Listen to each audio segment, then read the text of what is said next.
Welcome to an all-new episode of Solo Leveling. Today, we'll be discussing episode 5 of season 2. The episode begins with us being taken to the demon castle, where Jinwoo needs to collect 10,000 demon souls. However, so far he has only managed to collect 309. Jinwoo remarks that compared to earlier dungeons, this one isn't as challenging, and it seems this area has been cleared out. First, the monsters he's encountered so far appear to be around D rank, and he admits that they've provided him with a decent amount of experience points. In the real world, Jinwoo would need to raid 9C rank gates to level up, but here, he can level up in just 4 hours. He realizes that he levels up, his strength and experience increase proportionately, meaning he will continue to grow stronger with each level. Reflecting on his encounter with Bike Yoonho, Jinwoo acknowledges that his current power rivals that of an S rank hunter, but he needs to become even more powerful. At this point, Jinwoo receives a permit that allows him to access the second floor of the demon castle. To proceed, he needs to locate a divination circle. He then summons one of his shadow soldiers to aid him in his quest, then Ice Bear Pack leader appearing before Jinwoo. Amazed by the size of the leader, Jinwoo names it Tank. Jinwoo climbs onto Tank's back, and the two proceed further into their journey. Suddenly, some smaller monsters block their path, but Jinwoo casually orders Tank to crush them. In the blink of an eye, Tank annihilates all 3 monsters. Jinwoo then notices a bright light descending from the sky, revealing a divination circle in the distance. Determined, Jinwoo and Tank head toward the circle. The scene then shifts to the Hunter's Bureau in the USA, where they have recently detained a man found in a dungeon. It is revealed that this man is a Korean hunter, but the Bureau is perplexed as to why he appeared in a dungeon in the USA.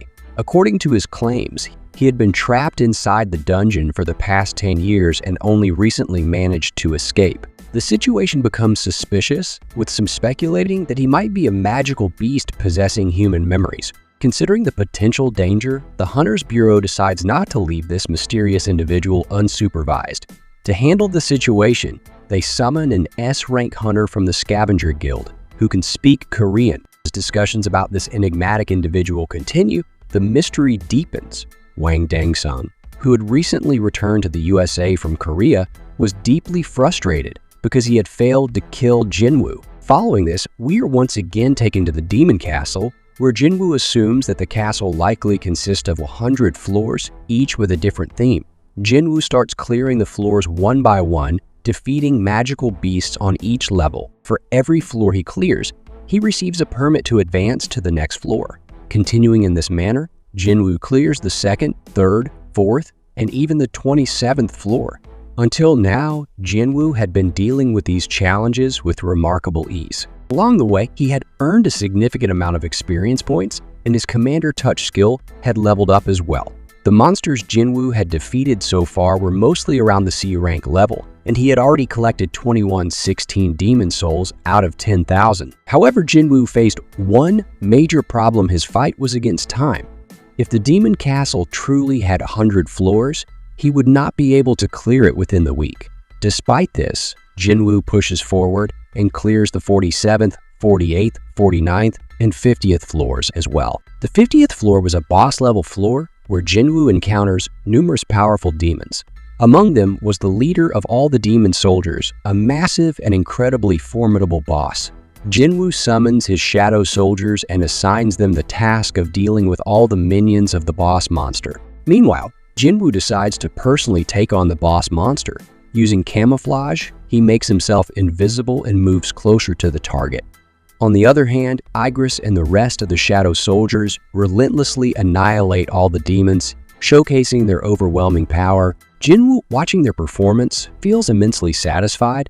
This newfound strength of the shadow soldiers is a result of Jinwoo increasing his intelligence stats, which has significantly amplified their abilities. However, the boss monster still hasn't moved an inch, but just as Jinwoo thinks this, the boss monster vanishes in the blink of an eye and suddenly appears right in front of Jinwoo's shadow soldiers. The monster is so fast that neither Jinwoo nor his shadow soldiers can react in time. With a baseball bat-like weapon, the boss monster annihilates Jinwoo's shadow soldiers in an instant. Even Igris, one of Jinwoo's strongest shadows, stands no chance. Seeing this devastation, Jinwoo can no longer remain passive. He dashes toward the boss monster and lands a powerful punch right on its massive belly. The impact of the punch is so immense that the entire floor trembles, and the boss monster is sent flying a great distance away. Jinwoo, upon seeing his power in action, is utterly astonished. He thinks to himself, "I attacked with all my strength, but I never imagined it would send him flying so far." Afterward, Jinwoo quickly checks his status and notices that his stats had significantly increased. However, suddenly, the boss monster begins to rise again. The boss uses a skill called Rage, which allows it to boost its power by 50. With this newfound strength, the boss charges at Jinwoo with incredible speed. Realizing that he cannot block the incoming attack on his own, Jinwoo signals his shadow soldier, Iron Tusk. Responding instantly, Iron throws his shield toward Jinwoo. Catching it mid-air, Jinwoo prepares to block the boss monster's powerful strike. The monster's leg, which resembles a massive baseball bat, collides violently with Jinwoo's shield, causing the entire area to tremble from the impact. The boss monster doesn't stop and continues to unleash a relentless barrage of strikes against Jinwoo's shield. Despite the overwhelming force, Jinwoo has no other option but to endure and hold his ground. All the while, he is carefully waiting for the right moment to counterattack. Jinwoo devises a plan, knowing that one precise strike is all he needs to turn the tide of the battle. As the monster raises its bat to attack, Jinwoo sees an opportunity and quickly devises a plan. The moment the monster lifts its bat, Jinwoo throws his shield to the ground and leaps forward with his dagger. However, the monster, being incredibly cunning, anticipates Jinwoo's move. It adjusts the direction of its bat from above to the side and prepares to strike Jinwoo. Caught off guard, Jinwoo is unsure how to block the incoming attack. In a split second, he comes up with an idea. He throws his dagger behind him and activates his Commander Touch skill, teleporting himself to where the dagger landed. This quick maneuver helps Jinwoo narrowly escape the boss monster's attack. Jinwoo thinks to himself, "I can land small attacks with my dagger, but that's too dangerous for me. I need to figure out a way to slow this thing down." Suddenly, his eyes fall on a broken building nearby. Without wasting a moment, Jinwoo sprints toward it with the monster chasing after him. Reaching the building, Jinwoo climbs swiftly to its top. Using his strengths, he topples the crumbling structure, causing it to collapse on the monster below, creating an opening in their battle. Taking advantage of the opportunity, Jinwoo attacks the boss monster with both his daggers. After this, the story shifts to the White Tiger Guild's Mr. Ahan and Miss Park, who are desperately searching for Jinwoo. They even visit Jinwoo's house, where they learn that he left for a 7-day trip. The last sighting of Jinwoo was in the middle of the city, which seemed quite mysterious. Miss Park speculates that someone might have kidnapped Jinwoo. However, Mr. Ahan dismisses the idea, saying, "Jinwoo kidnapped? To kidnap him, one would need numerous high-ranking hunters. Who knows where he could be?"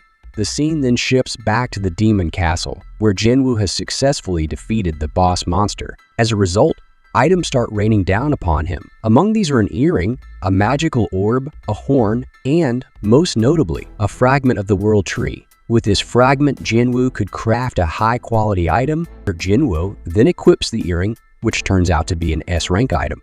Upon wearing it, his health and strength both increase by 20 points. Next, he inspects the magical orb, which has the ability to double the power of any magic user. While Jinwoo was observing everything, suddenly, Igris appeared before him, carrying the heads of all the monsters. After presenting them, Igris knelt before Jinwoo. Jinwoo sighed and said, "Can you stop doing this? You're setting an example that others are trying to follow." Soon, Ire began imitating Igris by bringing monster bodies before Jinwoo. Jinwoo, slightly exasperated, said, "All right, fine. You did help me once by offering me your shield." As Jinwoo mentioned the shield, a realization struck him. Without delay, Jinwoo summoned his mages and handed them an orb. He instructed them to use a spell from atop a nearby building. One of the mages took the orb in his hand and cast a fire spell. A massive ball of fire emerged, and the mage hurled it toward the building. With just one strike, the building was completely destroyed, leaving Jinwoo astonished at the sheer power. The mage returned the orb to Jinwoo after the demonstration. The scene then shifted to the United States, where Wang Dongsu had arrived to interrogate someone. Wang Dongsu remarked, "This is quite interesting, a magical beast that understands human language, and not just any language, but Korean." The man being questioned replied, "Look, I've already told you if any of you doubt me, you can conduct a DNA test," says the man. Wang Dongsu replies, "Things won't always go the way you say. When something emerges from a dungeon, we need to be vigilant. For all we know, you might be a magical beast pretending to be human. The two glare at each other for a moment. Wang Dongzhu then adds, "It would be best if you listen to us." Left with no choice, the man reluctantly agrees. Wang Dongzhu then asks, "You claimed you spent 10 years inside the dungeon, but how did you survive for 10 whole years in there? Are you some kind of zombie?" The man denies the accusation, prompting Wang Dongzhu to question further. "Then tell me this, can a man who has already died suddenly emerge alive from a dungeon?" The man replies, "No, that's absolutely impossible. But let me ask you something, how much do you know about magical beasts?" Hearing this, Wang Dongzhu falls silent. After a pause, he retorts, "Are you claiming that you know more than us?" The man responds, "The dungeons, the gates, the magical beasts, they're all part of a larger plan. Recently, some extremely dangerous beings have awakened from their deep slumber, and they will destroy this world." Alarmed, Wang Dongzhu demands, "What is all this, and who's going to destroy the world?" The man says, "I can't tell you about it." In response, Wang Dongzhu says, "So what you're trying to say is that you've come to save us? But you can't tell us from what or whom you're saving us? But you do realize that there are a lot of people here, right?" The man replies, "No matter who comes, everything will be useless in front of them. You should understand what I'm saying. After all, you're quite strong yourself." Hearing this, Wang Dongzhu's blood boils. He then checks the man's information. The man's name is Sung Yawan. If his beard and hair were trimmed short, his face would match perfectly with the profile picture displayed. However, one thing puzzles Wang Dongzhu. Despite the man being in the dungeon for 10 years, his age hasn't increased. Looking at the man's experience, Wang Dongzhu remarks, "Your experience is quite impressive. If you were a hunter today, you'd be incredibly wealthy, and you even have a wife and 2 children." But as Wang Dongzhu checks the names of the man's children, he is shocked. He asks the man, "Do you remember your daughter's name?" The man replies, "My daughter's name is Sung Jaina." Wang Dongzhu then asks for his son's name. The man answers, "My son's name is Sung Jinwoo." This revelation shocks Wang Dongzhu even further. The man before him is none other than the father of Jina and Jinwoo. After discovering this, Wang Dongzhu smiles subtly. After this, Jinwoo's father asks what exactly happened, but Wang Dongzhu doesn't respond and says, "I already told you, I will ask the questions here and you will answer them." After that, Jinwoo's father releases his era and says, "I want an answer right now." Wang Dongzhu replies, "All right, if I don't answer, what will you do?" Jinwoo's father says, "If you don't answer me, I will keep beating you until you give me one." After this, Wang Dongzhu tells the Hunter Association members that this is a magical beast and it will attack very quickly. Wang Dongzhu tells everyone to get out of there as soon as possible. Then Wang Dongzhu says, "Actually, I went to Korea to meet your son and I found out that his work is done." Hearing this, Jinwoo's father is extremely shocked. Wang Dongzhu then says, "It looks like you will have to send me there too." After that, we are taken to the Demon Castle, where Jinwoo has now reached the next floor. Here, Jinwoo encounters the undead army, and along with that, the boss of the undeads is also present. Jinwoo summons his shadow soldiers, and the battle between Jinwoo's shadow soldiers and the undead army begins. Jinwoo's shadow soldiers continue to cut down everyone one by one, and upon seeing this, the boss of the undead army is left highly surprised. Seeing the undead army boss so shocked, Jinwoo says, "What's wrong? Why are you staring at us like that? Did you think we would be weak?" "Well, whatever it is, my job is to kill you all, and I will do it properly." After this, Jinwoo takes his dagger and finishes off the boss of the undead monsters in one swift strike. And that's it for Solo Leveling Season 2, Episode 5. How did you all like the episode? Do comment below, and don't forget to subscribe to the channel. So guys, see you in a new video. Until then, goodbye.